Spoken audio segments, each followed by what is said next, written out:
வணக்கம். நான் உங்கள் ஜோதிடர் மனோஜ்குமார். இந்த மாதம் பிப்ரவரி மாதத்தோட பலன் பார்க்க போகிறோம். கிட்டத்தட்ட கன்னி ராசியில் 172 டிகிரியில் சதய நட்சத்திர 4ஆம் பாதத்தில் சந்திரனோட சாராம்சமே வாங்கி இந்த மாதம் பிறக்குது. கிட்டத்தட்ட இந்த மாதத்தோட கிரகங்களோட பயிற்சிகள் என்ன, அவர் எங்கெங்கிருந்து எங்கெங்கே போகிறாங்க அப்படிங்கிறத நம்ம ஃபஸ்ட்டு தெரிஞ்சுக்கலாம். இப்போ இந்த மாதம் ஸ்டார்டிங்லேயே பார்த்தோம்னா பிப்ரவரி 2ஆம் தேதியிலேயே பார்த்தோம்னா புதன் பயிற்சி ஆயிடுறாரு. கிட்டத்தட்ட காலபுருஷ சக்கரத்தின்படி 9வது கிரகத்தில், அதாவது தனுச ராசியிலேருந்து ஃபஸ்ட்டு பயிற்சியான புதன் ஆகிறாரு, மகர ராசிக்கு வந்துடுறாரு. அதுவே பார்த்தோம்னா கிட்டத்தட்ட 6ஆம் தேதி பிப்ரவரி 6 அப்படின்னு சொல்லக்கூடிய நாளில் பார்த்தோம்னா செவ்வாவும் பயிற்சியாக உட்காந்துடுறாங்க. அங்கே ஒரு மங்கள யோகத்தை உற்பத்தி பண்ணக்கூடிய செவ்வாவும் குருவும் புதனும் சேர்ந்து உட்காந்து நல்ல விதமான மாற்றங்கள் கொடுக்கறதுக்கான வாய்ப்புகள் பலம் உண்டு. அதே இந்த மாசத்துலயே பார்த்தோம்னா அதே இடத்துக்கு மகர ராசிக்கு கிட்டத்தட்ட 12ஆம் தேதி சுக்கரனோட பயிற்சியும் ஆயிடுறாங்க. கிட்டத்தட்ட 4 கிரகங்கள் ஒரே இடத்துலயே ஆக்கிரமிச்சு நல்ல விதமான ஒரு பலன் கொடுக்குற அளவுக்கான வலிமையை சேர்க்கிற அளவுக்கான ஒரு பலம் இருக்கு. இந்த மாசம் ஒரு அருமையான ஒரு மாதமா அமையறதுக்கான வாய்ப்புகள் உண்டு. அது எந்தெந்த ராசிக்கு என்னென்ன விதமான பலன்கள் ஏற்பட போகுது. அதே இந்த மாதத்திலேயே பார்த்தோம்னா அதே 4 ராசியில 4 கிரகங்களோட இணைவுல இருந்து யார் பிரிஞ்சு மறுபடியும் ஃபர்ஸ்ட் பயிற்சியாக போறாரு. இப்ப அதுவே ஒரு 14ஆம் தேதி பார்த்தோம்னா அந்த இடத்துல இருக்கக்கூடிய சூரியன் சனி கூட இணைக்க உட்காந்துறாரு, கும்பத்துக்கு பயிற்சி ஆயிடுறாரு. அதே 20ஆம் தேதி, ஏன்னா புதன் பார்த்தோம்னா சீக்கிரம் பயிற்சி ஆகக்கூடிய கிரகங்கள் இல்லையா, அதனால 20ஆம் தேதி பக்கமா புதனும் பயிற்சி ஆயிடுறாங்க. அப்ப இந்த மாதத்துல புதன் மட்டுமே 2 வீடை பயிற்சி ஆகிறாங்க. இப்ப இந்த பயிற்சிக்கான மாற்றங்கள் நம்ம கோச்சார கிரகத்துல அவங்களோட நிலைமைகள் என்னென்ன, அவர் எந்தெந்த இடத்துக்கு இருக்கிறதுனால நம்மளுக்கு பலம் அப்படிங்கிறதெல்லாம் நம்மளுக்கு ஜாதக ரீதியா, ஜோதிட ரீதியா, ஹாரஸ்கோப் ரீதியா நம்மளுக்கு ஒரு புரிதல் வேணும். அப்ப அந்த புரிதல் கேட்டீங்க அப்படின்னு சொன்னோம்னா எந்தெந்த பாவகத்துக்கு 1ஆம் பாவகம் 2ஆம் பாவகம் அப்படின்னு சொல்லிட்டு நம்ம லக்னத்தை பாவித்து சொல்லணும். அது நம்ம ஜனனகால ஜாதகத்துக்கு இந்த 1ஆம் பாவத்தோட கோச்சார கிரகங்கள் என்ன, 2வது பாவத்துக்கான கோச்சார கிரகங்கள் என்ன, அவர் 2ஆம் பாவத்துக்கு அதிபதி யாரு, இதுக்கான புரிதல் நம்மளுக்கு இருந்துச்சுனாவே ஈஸியா நம்ம அண்டர்ஸ்டாண்ட் பண்ணிக்கிறதுக்கான வாய்ப்புகள் உண்டு. நிறைய பேர் கேட்கக்கூடிய விஷயங்கள் என்னன்னு கேட்டீங்கன்னா, சொல்லக்கூடிய கோச்சார பலனுக்கும் நம்மளுக்கு இருக்கக்கூடிய பலனுக்கும் மாறுதல் ஏற்படுது. அப்ப அந்த மாறுதல் எதனால வருது அப்படின்னு சொல்லி கேட்டீங்கன்னா, இந்த ஒரு புரிதல் இல்லாதனாலதான். அப்ப இந்த கிரகத்தோட செயல்பாடுகள் எந்தெந்த கிரகத்துல இருந்தா என்னென்ன செயல்பாடுகள் இருக்கு, இதுக்கான விஷயத்த நீங்க அண்டர்ஸ்ட் பண்ணிக்கிட்டீங்கன்னாவே நம்ம எந்த விஷயத்த செய்யலாம், கோச்சார கிரகத்தை படி, கோச்சார பலனை படி, நம்மளுக்கு இப்ப ஏற்பட ராசி பலன் ஒரு மாதத்துக்கு என்னென்ன பலன்கள் ஏற்படுதுங்கிறத படி நம்ம என்ன விஷயத்தை செய்யலாம், நம்மளோட ஜாதகத்தை படி என்னென்ன விஷயங்கள் செய்யலாம் அப்படிங்கிறது, அந்த முடிவுகள் சின்ன முடிவுகள் எடுக்கிறது எதை பத்தி எடுக்கலாம், பெரிய நம்ம லைஃப் சம்பந்தப்பட்ட முடிவுகள் எதை வச்சு எடுக்கலாம் அப்படிங்கிறத நீங்களா ஜட்ஜ் பண்ணிக்கலாம். அப்ப அதுக்கு நம்ம தொடர்ந்து நம்ம வீடியோஸ் பார்த்துக்கிட்டே இருக்கோம். அப்ப தொடர்ந்து பார்த்துட்டு இருக்கோம் அப்படின்னு சொன்னோம்னா இன்னைக்கு ஒரு மாசம் இந்த மாசம் மட்டும் பார்த்தோம் அப்படின்னு சொன்னோம்னா அந்த புரிதல் ஏற்படுமான்னு கேட்டீங்கன்னா கிடையாது. தொடர்ந்து நம்மளோட வீடியோவை மாதம் பார்த்துக்கிட்டே வந்தீங்க அப்படின்னு சொன்னோம்னா எந்தெந்த மாசத்துல எந்தெந்த பயிற்சிகள் ஆகுது, எந்தெந்த நிலைமையில இருக்கிறாங்கன்னு இந்த புரிதல் ஸ்டாண்டர்டா உங்களுக்கு புரிஞ்சுக்கிட்டே இருக்கும். அதனால தொடர்ந்து நம்ம வீடியோவை நிறைய பேர் பார்க்குறீங்க, இன்னமும் பாருங்க, சப்ஸ்கிரைப் பண்ணுங்க. சப்ஸ்கிரைப் பண்ணாம நிறைய பேர் பார்க்குறீங்க, தொடர்ந்து சப்ஸ்கிரைப் பண்ணீங்கன்னா அடுத்தடுத்த வீடியோஸ் நம்ம போடுறது உடனுக்குடனே உங்களுக்கு கிடைக்கும். தொடர்ந்து நம்ம சேனலுக்கு சப்போர்ட் பண்ணுங்க, ஷேர் பண்ணுங்க, கமெண்ட்ஸ் பண்ணுங்க. மேற்கொண்டு இந்த மாசத்துக்கான பலன்கள் நம்ம ராசிக்கு என்னென்ன விவரங்கள் வருதுன்னு அதாவது வயது வாரியாக குழந்தைகளுக்கு, ஸ்டாண்டர்டான ஒரு ஏஜில் இருக்கக்கூடிய ஒரு வாலிபர்களுக்கு, திருமணம் ஆனவங்களுக்கு, முதியோருக்கு எப்படி இருக்கு அப்படின்னு சொல்லி டீட்டெயிலாக இந்த வீடியோவில் பார்க்கலாம். சிம்ம ராசி, கிட்டத்தட்ட சிம்ம ராசி நண்பர்கள் பார்த்தோம்னா முடியாத விஷயத்த முடிச்சு காட்டணும்னு சொல்லக்கூடிய விஷயம் ஏகப்பட்ட இந்த பிறந்த குழந்தைகள் எடுத்துக்கோங்க. இன்னைக்கு சிம்ம ராசியில பிறந்திருக்கிறாங்க அப்படின்னு சொல்றப்ப அவங்களோட முயற்சிகள் எல்லாமே அபரவேதமா தான் இருக்கும். இப்ப ரொம்ப அழுத்தக்காரகத்துவமான ஒரு கிரகம்னு சொல்றப்ப அந்த ராசியை சிம்ம ராசியை சொல்லலாம். என்ன காரணம்னு கேட்டீங்கன்னா, அவங்க செய்யக்கூடிய விஷயங்கள் எல்லாமே ஒரு அடமண்டா, ஒரு பிடிவாத குணமா, தனக்கு ஒரு பிரச்சனைனா எதா இருந்தாலும் பார்த்துக்கலாம்னு சொல்லக்கூடிய ஒரு ராசி. அதே மிற்றவங்களுக்கு இல்லை மிச்சவங்களுக்கு அல்ல தன்னை தகுந்தவருக்கு தன்னை சார்ந்து இருக்கிறவங்களுக்கு எல்லா விதமான சப்போர்ட்டும் பண்ணுவாங்க. அதுக்கு எந்த விதமான ஒரு இதுவும் கிடையாது. ஆனா தேவையில்லாத விஷயத்துல மூக்க நுழைக்கிறாங்க, இல்ல வேற ஒருத்தவங்களுக்காக சப்போர்ட் போறாங்கன்னு இந்த ராசியை நம்ம மேக்சிமம் சொல்ல முடியாது. ஏன்னா ஃபர்ஸ்ட் வந்து பார்த்தோம்னா அவங்கள டிபெண்ட் பண்ணி அவங்களுக்கோட ஃபேமிலி நம்ம வந்து பார்த்தோம்னா எந்த ஒரு விஷயமா இருந்தாலும் அதுல வந்து அவர் எடுக்கக்கூடிய முடிவுல எந்த விதமான மாற்றங்களும் இருக்காது. அதுவே அடுத்தவங்க என்ன சொன்னாலும் சரி ஓகே அக்செப்ட் பண்ணிட்டு போறதுக்கான விஷயங்கள் இருக்கு. ஏன்னா அவங்களோட தனிப்பட்ட விருப்பத்துல இவங்க தலையிட மாட்டாங்க. இப்ப இந்த சிம்மராசியில பிறந்த குழந்தைங்களை வந்து பார்த்தோம்னா செய்யக்கூடிய விஷயங்கள் தனக்கு ஒரு பிரச்சனை அப்படின்னு சொன்னோம்னா தாங்கிக்கக்கூடிய எல்லா விதமான வலிமையும் உண்டு. அப்ப சீக்கிரமாவே எல்லாமே செய்வாங்க. இப்ப அவங்களுக்கு ஒரு பிரச்சனை, அவங்களுக்கு எதனாச்சும் ஒரு வில்லங்கமோ அவங்களுக்கு எதனாச்சும் ஒரு பிரச்சனையோ வருது அப்படின்னு சொன்னா தயங்க மாட்டாங்க. அதே வேற ஒருத்தங்களுக்கு அதாவது நான் என்ன சொன்னேன், கஷ்டத்துக்கு உதவுறதுங்கிறது வேறங்க. அதுவே தனக்கு அதாவது அடுத்தவங்களுக்காக நான் கஷ்டப்பட்டேன்னு சொல்லக்கூடிய விஷயங்கள் வேண்டாம் அப்படின்னு நினைக்கக்கூடிய ஒரு ஆளா தான் இருப்பாங்க. இப்போ அவங்களோட ஃபேமிலி, அவங்களோட ஃப்ரெண்ட்ஸ் ரிலேஷன்ஷிப், அவங்கள சார்ந்து இருக்கிறவங்களுக்கு எந்த பிரச்சனைனாலும் விட மாட்டாங்க. ஆனால் தேவையில்லாத பிரச்சனைகளை தலையிட்டுக்க மாட்டாங்கன்னு சொல்றேன். அதே வந்து ஒரு படிக்கிற பசங்களுக்கான நேர காலங்கள் இந்த பிப்ரவரி மாதம் எப்படி இருக்குங்க? உங்களுக்கு 7ல் சனிக்காரகத்துவம் உட்காந்துருக்குறாங்க. அந்த சனி உங்களோட ராசியில பார்க்குறாங்கன்னு சொல்றப்ப இதனாச்சும் ஒரு விதமான டிஸ்ட்ராக்ஷன்ஸ் ஏற்படுத்திக்கிட்டே இருப்பாங்க. இப்போ படிக்கிற நேர காலங்களில் கூட இருக்கிறவங்களாலேயோ இல்லை ஒரு ஃப்ரெண்ட்ஷிப் ரீதியாவோ இல்லை விளையாட்டு துறையிலையோ இல்லை மிச்ச விஷயத்துலையோ எதனாச்சும் ஒரு டிஸ்ட்ராக்ஷன் கொடுத்துக்கிட்டே இருப்பாங்க. இப்போ எதனாச்சும் ஒரு லெசன் டீச் பண்ணிட்டு இருக்கிறாங்க அப்படின்னு சொன்னோம்னா கூட நம்மளுக்கு மைண்ட் அங்கே போகாது. திடீர்னு எதனாச்சும் ஒரு ஆசிலேஷனாக இப்போ நம்ம அதான் சொல்லுவாங்க இல்லையா பழமொழி, அதாவது நம்ம மட்டும் தான் இங்கே இருக்கிறோம், நம்ம மைண்டு வேற எங்கேயோ இருக்குது அப்படின்னு சொல்கிற மாதிரி எதனாச்சும் ஒரு முடிவுகள் முக்கியமான விஷயங்கள் எடுத்துகிட்டு இருக்கிறப்ப டிவியேஷன்லாம் வேற ஒரு விஷயத்த சம்மந்தப்பட்டே இருக்கு. ஏதாச்சும் ஒன்று மைண்டில் ஃபிக்ஸ் ஆயிடுச்சு அப்படின்னா அதை நினச்சே போயிட்டு இருப்பாங்க.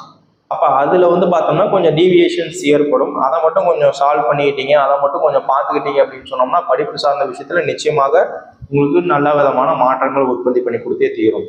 திருமணம் ஆகக்கூடிய ஒரு ஸ்டேஜில் இருக்கிறீங்க, திருமணத்துக்காக வெயிட் பண்ணிட்டு இருக்கிறேன் அப்படின்னு சொல்றவங்களுக்கு திருமணத்துக்கு சாட்டிஸ்ஃபேக்ஷன் கொடுக்குமா, திருமணத்துக்கான விஷயங்கள ஒரு மாற்றங்கள் கொடுக்குமா?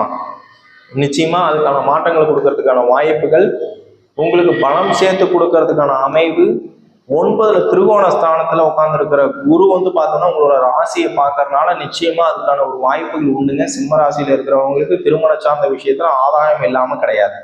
அதே மாதிரி முன்னோர்கள், அதாவது அப்பாவை சார்ந்தோ இல்லை தாத்தா பாட்டி இவங்களை சார்ந்த விஷயங்களையும் உங்களுக்கு நல்ல விதமான சப்போர்ட் அமைச்சு தரும். இப்போ அவங்களும் வந்து பார்த்தோம்னா 9ல் குரு உட்காந்துருந்து அவங்களோட ஒரு பலம் சேர்த்து கொடுக்கறதுனால உங்களோட நேர காலங்கள் அவங்களுக்கு ஓரளவுக்கு சாட்டிஸ்ஃபேக்ஷனான ஒரு பலம் சேர்த்து கொடுக்கறதுக்கான அமைவுகள் உண்டு. அப்போ அவங்களாம் உங்களோட நேர காலங்கள் எந்த அளவுக்கு அவங்களுக்கு சப்போர்ட் பண்ணி கொடுக்குதோ அதே விதமான சப்போர்ட் உங்களுக்கும் கொடுக்கும். நான் வந்து ஒரு ஜாபுக்காக தேடிட்டு இருந்தேன், ஒரு ப்ரமோஷனுக்காக தேடிட்டு இருந்தேங்க. நான் வந்து ஒரு பிஸ்னஸ் ஓரியன்டான பர்சன். எனக்கு வந்து ஒரு அமௌண்ட் ஆசிலேஷன் ஆக மாட்டேங்குது, ரொட்டேஷன் ஆக மாட்டேங்குது அப்படின்னு சொல்றது உங்களோட ஜனனகால ஜாதகம் எந்த ஸ்டேஜில் இருக்குன்னு பார்த்துக்கங்க. அதுவே இந்த கோச்சார பலன் படி இந்த குருவோட பார்வைகள் பெற்ற ராசிக்கு வந்து பார்த்தோம்னா எப்படியாச்சும் ஒன்று வந்து பார்த்தோம்னா இல்லைங்கிற பட்சத்தில் கூட எதனாச்சும் ஒரு விதம் பிஸ்னஸ் பண்ணிடுவீங்க. அப்போ வந்து ஒரு டார்கெட் ஓரியன்டான பர்சன்ஸ் இருக்கிறீங்க அப்படின்னு சொன்னா மாசம் முழுக்க ஒன்றும் இல்லைனாலும் கடைசியில் பார்த்தோம்னா எதனாச்சும் ஒரு விஷயத்த நீங்கள் சக்ஸஸ் பண்ணியே தீருவீங்க. அப்போ மொத்தத்தில் பொதுவான பலன்கள் பார்க்க போறீங்க அப்படின்னு சொன்னோம்னா இந்த பெரியவங்களுக்கு ஆகட்டும் சரி இல்லை குழந்தைங்களுக்கு ஆகட்டும் சரி எதனாச்சும் ஒரு விதத்தில் உங்களுக்கு திடீர் விரயங்கள் ஏற்படுறதுக்கான சூழ்நிலைகள் உண்டு. இப்போ ரொம்ப நாள் சேவிங்ஸ் பண்ணிட்டு இருந்தேங்க, எதிர்பார்த்துட்டு இருந்தேன் அப்படின்னு சொல்றப்ப எதனாச்சும் ஒரு விதத்தில் கடன் போடுறதுக்கான ஒரு வாய்ப்புகள் உற்பத்தி பண்ணி கொடுத்து தீரும் இந்த பிப்ரவரி மாதம். என்ன வாய்ப்பு அப்படின்னு கேட்டீங்கன்னா திடீர்னு ஒரு லக்ஸுரியஸான ஒரு விஷயங்கள் எதிர்பார்த்துட்டு இருக்கலாம், ஒரு கார் வாங்கலான்னு எதிர்பார்த்துட்டு இருக்கலாம், இல்லை ஏதாச்சும் ஒரு வீடு வாங்கலான்னு எதிர்பார்த்துட்டு இருந்திருக்கலாம், இல்லை ஒரு லேண்ட் வாங்கலான்னு எதிர்பார்த்துட்டு இருக்கலாம், இல்லை ஒரு சேவிங்ஸ் இருக்குது அது எதனாச்சும் இன்வெஸ்ட் பண்ணலாம்னு நினச்சிட்டு இருக்கலாம். இந்த மாதிரி விஷயங்கள்ல வந்து பார்த்தோம்னா உங்களோட ராசி அதிபதி சூரியன் 6ல் உட்கார்ந்துருக்கிறாருங்க. அவர் கூடயே செவ்வாய் வர போறாரு, அவர் கூடயே சுக்கிரன் வர போறாரு. அப்ப இவங்கெல்லாம் சேர்ந்து வரப்ப என்னன்னா உங்களுக்கு ஆடம்பரமான விரயத்தை கொடுப்பாரு. அப்ப அந்த ஆடம்பரமான விரயங்கள் கொடுக்கக்கூடிய சூழ்நிலையில இருக்கக்கூடிய சின்ன விஷயத்துல இருந்து பெருசுக்கு ஆசைப்படக்கூடிய ஒரு சூழல் ஏற்படுத்தி கொடுத்தே தீரும்.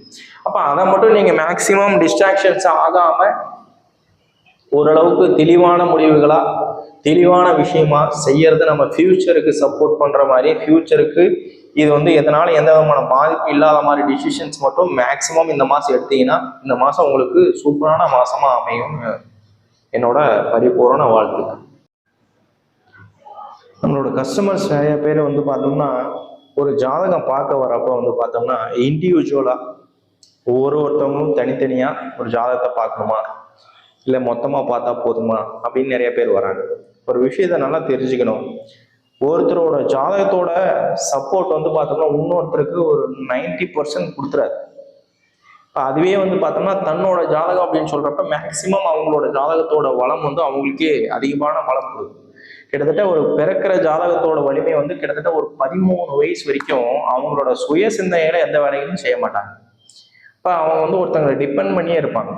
இப்போ பேரண்ட்ஸை டிபெண்ட் பண்ணி இருக்கிறது, இல்லை தாத்தா பாட்டியை டிபெண்ட் பண்ணி இருக்கிறது, இல்லை அவங்களோட கேர்டேக்கரோட ரிலேஷன்ஷிப்ல இருக்கிறது.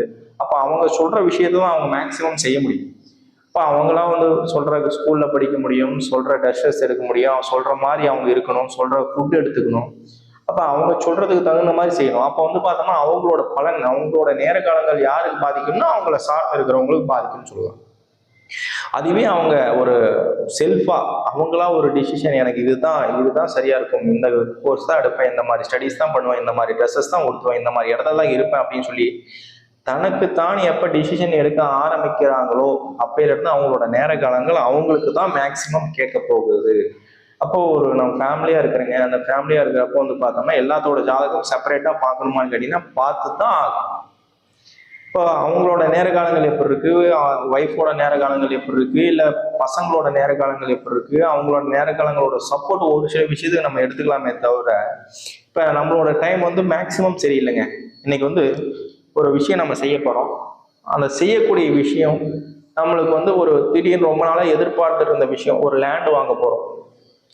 ஒண்ணுமே இல்லைங்க, ஒரு ரெண்டட் வீட்டில் இருக்கிறேன், ஒரு லேண்ட் வாங்க போறோம். அந்த லேண்ட் வாங்கக்கூடிய சுச்சுவேஷன் சூழ்நிலைகள் கொடுக்குறேன், நான் எதிர்பார்த்திருக்கிற லேண்ட் கொடுக்குறாங்க, ஆனா எனக்கு அந்த டைம் இல்லைன்னு சொல்றீங்க, என்னங்க சார் பண்ணிட்டோம் அப்படின்னு சொல்றப்ப அன்னைக்கு நம்மளோட குடும்பத்தோட சப்போர்ட், அப்போ நம்ம ஃபேமிலியோட நம்ம ஒய்ஃபோட டைம் நல்லா இருக்கா, நம்ம குழந்தையோட டைம் நல்லா இருக்கா, இல்லை இருக்கிறது அப்பா அம்மாவோட டைம் நல்லா இருக்கா, இந்த மாதிரி சூழ்நிலைகள் நம்ம அனுப்பிச்சு பார்க்கறது நல்லது.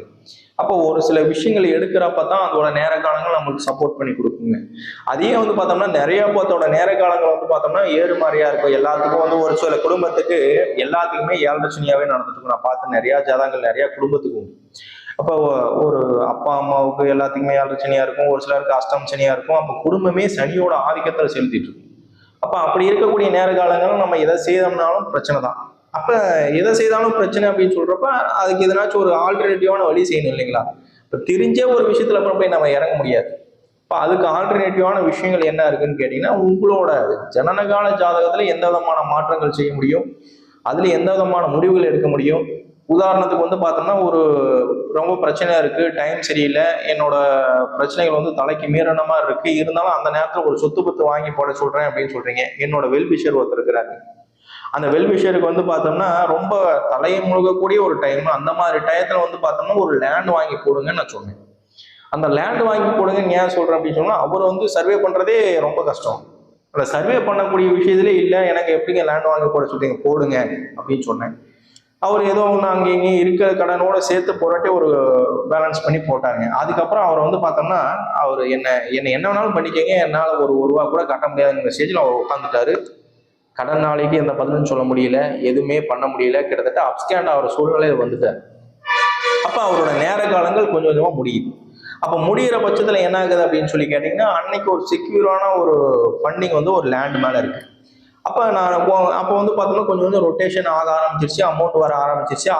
வர சூழ்நிலையில் என்ன ஆயிடுச்சு, இன்னைக்கு ஒரு கெயினான பெனிஃபிட்டான ஒரு லேண்ட் இருக்கு, அந்த லேண்டோட வேல்யூஷன் ஏறிடுச்சு. அந்த ஏறுறப்ப என்ன ஆயிடுச்சுன்னா, இன்னைக்கு ஒரு ஜாதகம் வந்து பார்த்தாரு, அந்த ஜாதகம் பார்க்குறப்ப வந்து பார்த்தோம்னா அந்த லேண்டை வித்துருங்க, இப்போ விற்று அந்த ரீஃபண்ட் கொடுக்கக்கூடிய இடத்துலாம் விடுங்கன்னு சொன்னோம். இப்போ என்ன காரணம் கேட்டீங்கன்னா, இன்னைக்கு டைம் நல்லா இருக்கு, அப்போ இது நம்மளுக்கு இருந்தாலும் இப்போ பிரச்சனை கிடையாது. அப்போ அந்த ஒரு ரீஃபண்ட் பண்றதுக்கான ஒரு செக்யூரான ஒரு லேண்டா அது போயிடுச்சு. இன்னைக்கு அதை கட்டிட்டு அவர் ரிலாக்ஸானா இருக்கிறேன். அப்ப இதுதாங்க ஒரு பிரச்சனைக்கான தீர்வு என்னன்னு சொல்லி தெரிஞ்சு நீங்க செய்துக்கிட்டீங்கன்னாவே உங்க குடும்பத்துல இருக்கிற எல்லாத்தோட ஜாதகத்தோட சப்போர்ட்டும் உங்களுக்கு அன்னைக்கு தெரியும். இப்போ ஒருத்தரோட ஜாதகம் சப்போர்ட் இல்லைன்னா இன்னொருத்தரோட ஜாதகம் உங்களுக்கு சப்போர்ட் கொடுத்துக்கிட்டே இருக்கும். அப்ப அதனாலதான் ஒரு ஜாயிண்ட் ஃபேமிலியா இருக்கு சொல்றேன். இப்ப ஜாயிண்ட் ஃபேமிலியா இருக்கிறவங்களுக்கு வந்து பார்த்தோம்னா ஒரு ஃபேமிலியோட சப்போர்ட் இருக்கும். இப்ப ஜாயிண்ட் ஃபேமிலியா இருக்கனால நான் இண்டிவிஜுவலா இருக்கனால ஏதாச்சும் ஒரு பிரச்சனை வந்துடாதா அப்படின்னு கேட்டீங்கன்னா நிச்சயமா வரும். ஏன்னா இண்டிவிஜுவலா இருக்கிறப்ப வந்து பார்த்தோம்னா அவரோட ஜாதகம் முழுசா அவருக்கே பேச போகுது. அப்போ அவரோட டைம் சரியில்லை, திசாபுத்திகள் சரியில்லை, நேரகாலங்கள் சரியில்லை, வாங்கியிருக்கிற சாராம்சனோட நிலைகள் சரியில்லை, அவரோட சனியோட பாதகம், சனியோட பிரச்சனைகள் சரியில்லை அப்படின்னு சொல்றப்ப நம்ம எதுவுமே செய்ய முடியாது. அதுவே வேற யாராவதோட சப்போர்ட், அண்ணன் தம்பிங்க இருக்கிறாங்க, அப்பா அம்மா இருக்கிறாங்க, இல்லை கூட்டு குடும்பமா இருக்கிறோம் அப்படின்னு சொல்றப்ப இவருக்கு டம்ப் ஆகிற சூழ்நிலையில அடுத்தவங்களோட ஜாதகம் மேக்சிமமான சப்போர்ட் பண்ணி கொடுக்கும். இந்த மாதிரி சப்போர்ட் கொடுக்குறப்ப பார்த்தோம்னா எந்த விஷயத்த செய்யறமா இருந்தாலும் ஒரு குடும்பத்தோட ஒற்றுமையான ஒரு விஷயங்கள்ல நம்மளுக்கு நல்ல ஒரு வலிமையில போகலாம், அடுத்த கட்ட சூழலுக்கு போகலாம், ஸ்டெப்புக்கு போகலாம். அப்ப எந்த விஷயத்த செய்யறமா இருந்தாலும் அதுல பேலன்ஸான ஒரு லைஃப் கொண்டுட்டு வரலாம். ஸோ ஒரு ஜாதகம் பார்க்க வரீங்க, அந்த ஜாதகம் பார்க்குறப்ப பார்த்தோம்னா மேக்சிமம் எல்லாத்தோட ஜாதகமும் எப்படி இருக்கு அப்படிங்கிற மாதிரி தெரிஞ்சுக்கங்க. பார்த்து அதுக்கு தகுந்த மாதிரி ஜனனகால ஜாதகத்தோட குறிப்பை தெரிஞ்சு உங்களோட ஜாதகத்தை மேக்சிமம் புரிஞ்சுக்கிறதுக்கான விஷயத்தை எந்த அளவுக்கு தெரிஞ்சுக்கணுமோ இந்த ஜாதகத்தை பற்றி தெரிஞ்சுக்கங்க. நன்றி, வணக்கம்.